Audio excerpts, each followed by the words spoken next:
80% of these 7 lots that are there currently are grass. There's inadequate lighting. It's a safety issue. There's 50 to 100 cars 4 and 5 days a week. It's just a big party scene. And, you know, we don't want to keep bothering the police, having them come out all the time. You know, the noise level is one thing, but the bottles, the drugs, the needles, everything else that's going on, we just want either to have him clean it up, make it a parking lot, quit using it as a big party den, and, you know, light it up like it should be, or, you know, fine them. If somebody parks on their front lawn, they get a ticket. But you got 50 cars that are parked every which way, 4 and 5 nights a week, and nothing happens. And the ordinance is kind of dragging their feet on it. And I went up to the ordinance, and I took this I went from the assessor's office to the ordinance department. And I said, I'm thinking about buying these lots. If I buy these lots, can I use it as a parking lot until I bring up the code? I was told absolutely not. Check Article, Section 17. So we just asking for your help again. Councilor, are those lots for sale? There is no record of sale since 2003. That you mentioned buying them, I was asking, are they actually for sale? I thought the business owner owned. He said they did, but according to the city, there's no record of any sales since the original owner, the guy that's in Wyandotte, still owns those lots. Okay. Mr. Chairman? Mr. Mayor. A couple things. It's not uncommon in situations like this that there could be a land contract agreement or there could be a lease agreement in place that isn't reflected on the assessing records. I don't know that, and I would not be surprised if he doesn't own it because he doesn't own the bar itself. So it probably wouldn't make a lot of sense for him to acquire that parking lot without owning the other property. That being said, our city prosecutor and a representative from my office have both been in contact with the owner, and we have talked to him, and it is his intentions to submit a plan to appropriately develop that parking lot into a parking lot. In the meantime, we have asked him to try to control it and you know, do his best to make sure that it's handled professionally. And I'm not suggesting that the ends justify the means, but we definitely don't want to push people back into the neighborhoods either, which is a concern. I think he's trying to compromise and find solutions, and while this may not be the best solution as it currently stands, he is trying to keep it out of the neighborhoods. Again, we'll continue to work with him, but we have met with him and we have been there, and he has been receptive to it. Okay, but then he needs to, you know, you can't rely on the police all the time to keep coming out about rowdy people in there. He needs to step up his game and show that he cares about the neighborhood, at least have security out there or something. St. Patrick's Day, there was no one out there. I had guys at 1 o'clock in the morning throwing those orange barrels, throwing them in the parking lot. And there was like 30 people fighting underneath the sign out in front on East Coast Road. I called the police at 1 o'clock in the morning. And that was the 3rd time I seen him roll through there. But he didn't have his regular guy that he usually has on Friday and Saturday night. There was no one out there. It's possible, Mr. Ciborowski. I know that we've been there a couple times, and I'm not sure what his security plans are or are not, but you know, we can meet with him again and try to find out what the future holds for them. I don't know. It's days like St. Patrick's Day or special events. As you can imagine, we don't have isolated problems with one bar. We have problems essentially with every bar because it's such a popular day. So yeah, I don't know. You know it's going to get crazy no matter what bar you're at. There's always going to be some stuff, but this doesn't matter on the day. It's just, if he's serious about having a respectable business, then he should run it like that. Mr. Chairman? Mr. Mayor. I truly believe his intentions are good. I do believe that. I think one of the issues that he struggles with is he's in a lease agreement and there are restrictions, and that's a common problem we see. But again, we'll continue to work with him to try to continuously make it better. All right. Mr. Chair. Thank you, Mr. Ciborowski. Can I ask Councilmember Pass? Can I ask you, what was the zone? What was it zoned at again? Parking area? Vacant. Pardon? Vacant lot, commercial vacant. Commercial vacant? Yeah. There was 2 buildings there a long time ago that were condemned and tore down. Well, I just live a couple blocks away, that's Yeah, why I'm asking, not a I remember those parking lot, buildings. it's mostly grass. And if he doesn't own the building, he's leasing the building for himself? He leases the bar, and I don't know what's with the lots. So he would be in charge of fixing that parking lot up? I don't understand that. Wouldn't it be the owner that would be? The owner would, then, or don't use it as a parking lot, you know, find a different location, or, you know what I mean? It's not fair to another business to say that he can just use it like that, and not bring it up to code, and everybody else has to be up to code. Mr. Chairman, Mr. Mayor. again, we have spoke to him, we have had that very conversation with him. To your question, Councilwoman Pats, I'm not sure what the arrangement is on the empty lot itself. I don't know if he has a lease agreement, I don't know if he has a land contract. I am certain that at this point in time, he does not own it outright. But I'm not sure how the arrangement is made. I haven't got that far into the analysis. So the owner of the bar is not the person who owns that land? That's what my question is. Mr. Chairman? Mr. Mayor. Correct. Can we find that out? Councilman Pats. Sorry.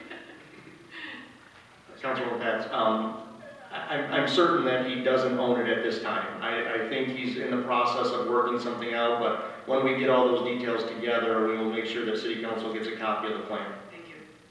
Thank you. Mrs. Ciborowski. Cindy Ciborowski, 6904 Huron Street, and you've all listened to my husband quite a bit for the last 2 years. I haven't said anything. With all due respect, sir, his intentions are not good. If his intentions were good, on Saturday night, he would have had somebody in that parking lot preventing all the aggravation and all the crap that we had to deal with. On any given Friday or Saturday night, he would have somebody patrolling that parking lot, making sure they're not shooting up or smashing bottles in the street, in the parking lot, in my front yard, or urinating. He would be stepping up his game, as my husband said. His intentions are not good. What he's telling you is not what he's doing. He does nothing except advertise about how he's the biggest, best sports bar in Taylor. Well, I don't give two craps about that. What I give a crap about is all the stuff that we have to deal with every single weekend. So if he's going to have good intentions, someone needs to tell him his intentions are not working very well right now. Thank you. Thank you, Mrs. Ciborowski. Is there any other discussion? Yes.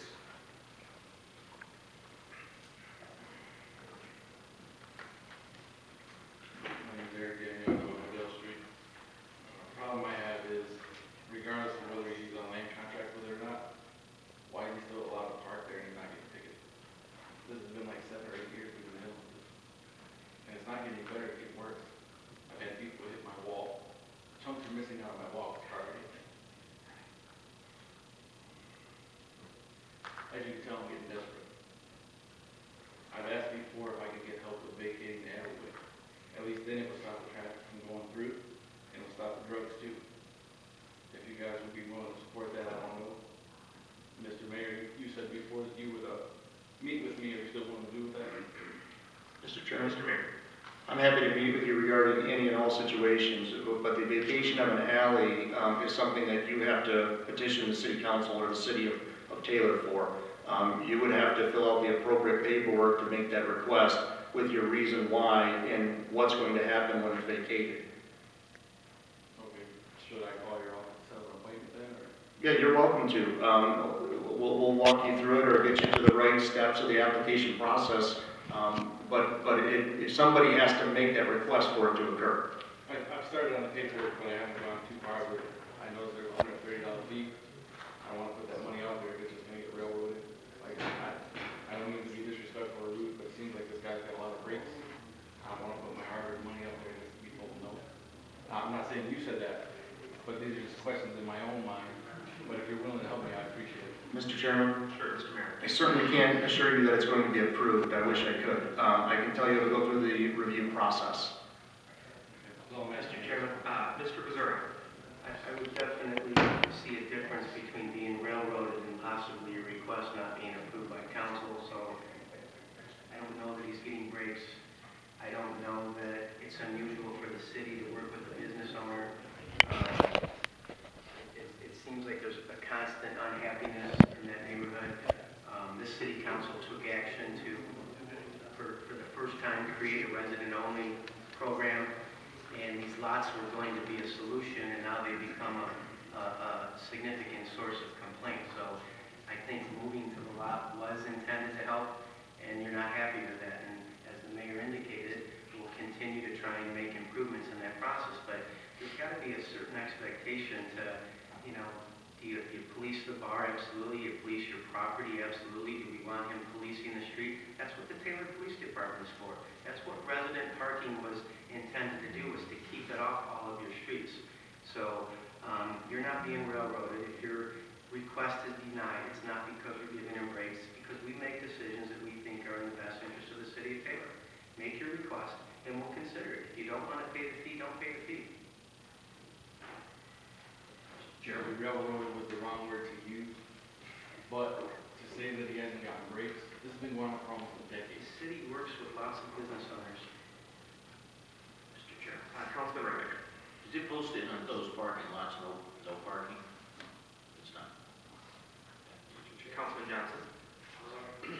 I've been out to this area quite a few times, day and night, different days, and everything you're saying is absolutely true. I've probably gotten no less than 100 messages about this property, and I'm saying enough's enough. We had a mayor, I believe it was you, actually closed down the bar down at the corner. Something needs to be done there. And Mr. Chairman, Something needs to be done. the closing of the other bar and this are very different situations. I understand, but something needs to be done. The way those people are acting in the parking lot, and I understand it's private property, but it's disturbing the neighborhood, and I understand they bought by a bar, they bought by a commercial, but at some point, they have to have some kind of relief. Something long-term, not just, well, I'll do it for a couple of days, and then just go back to what it is. And that's what's been happening since I've been on this council. Mr. Chairman. Mr. Mayor. Again, we're talking about a lot of dynamic situations from an incident that originally started from, bar patrons parking in the neighborhood. We moved that problem, and now they're parking in an empty lot, and we'll address that problem. And now it's, the activities in the parking lot. At some point, there's limits that the city of Taylor can do, short of just having full-time police officers there. I don't know how significant the problems are. I haven't discussed it with the police chief or the police department. But what I know related to the parking on the grass, we have met with the owner. We are in the process of addressing it, and it's his intentions to submit a plan to the city of Taylor, or he'll be required to find another solution.